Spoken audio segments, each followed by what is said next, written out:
Salut à tous!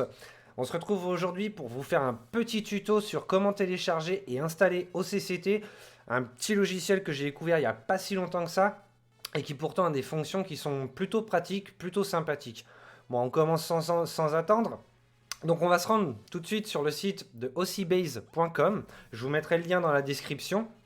Et comme vous pouvez le voir, rien de plus simple, en plein milieu de l'écran, Download Stable avec la dernière version à jour, la 7.3.0. Suffit de cliquer dessus et ça va lancer l'installation. Bon, ceux qui utilisent Google Chrome, vous aurez la petite installation ici en bas à droite, vous cliquez dessus une fois que c'est terminé pour lancer l'exécutable.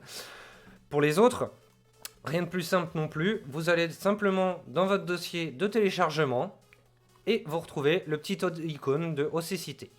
Bon, là je vais le mettre en icône tout de suite sur le bureau, histoire que ce soit plus simple pour la suite de la vidéo.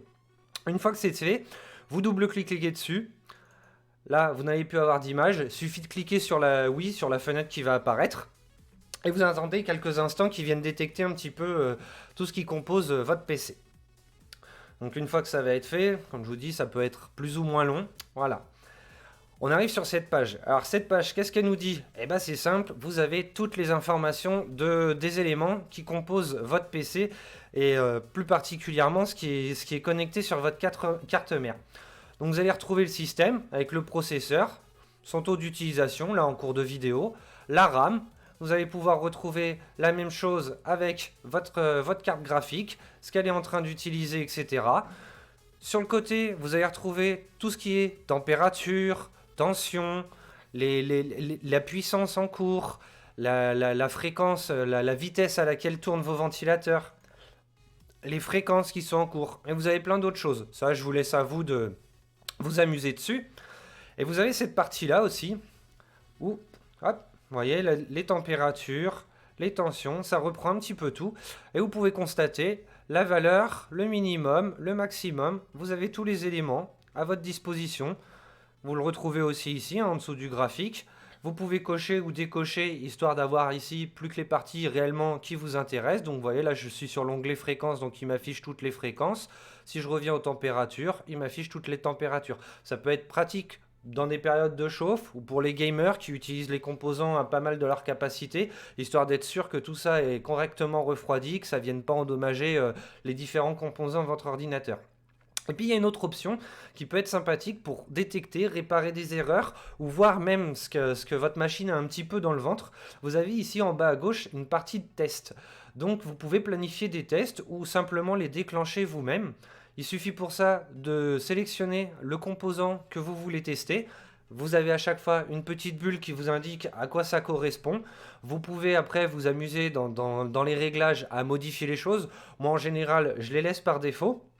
Vous pouvez régler le temps du test et une fois que vous appuyez ici, là sur le bouton rouge en bas, le petit bouton play, ça va lancer le test. Donc je vous conseille de fermer les autres applications et tout ce qui est en cours sur votre ordinateur parce que là, il va pousser le composant que vous êtes en train de tester au maximum de ses capacités. Une fois que ça va être fait et que le test sera terminé, vous allez avoir une petite page qui va pop. Donc là, je ne le lance pas évidemment parce que je suis en train de record cette vidéo. Vous allez avoir une fenêtre qui pop, qui aura un petit peu cette forme-là, hein, mais qui reprendra uniquement les informations de la partie que vous avez testée. Et vous aurez donc toutes les températures maximum, toute la RAM, tout le CPU, tout ce qu'elle a utilisé, les fréquences maximum que ça a réussi à atteindre. Vous aurez toutes les statistiques de cette pièce-là poussées dans ces derniers retranchements.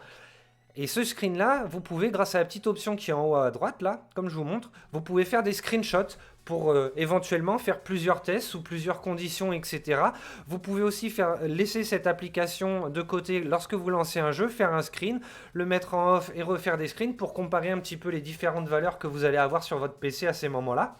Ce qui permet à la limite de réupgrade certaines pièces qui montreront des moments de faiblesse ou alors de mieux ventiler si vous voyez que vous atteignez des températures qui ne sont pas normales.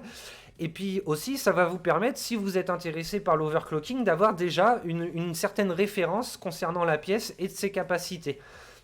Donc voilà, je pense qu'on a un petit peu fait le tour. Donc rien de plus simple, je vous rappelle, je vais vous mettre le lien pour le télécharger dans la description. Et puis amusez-vous, cliquez à droite, à gauche, regardez, faites des tests et puis voilà. J'espère que cette vidéo vous aura plu. Et puis on se retrouve très prochainement pour peut-être plus de tutos. Merci à tous, salut!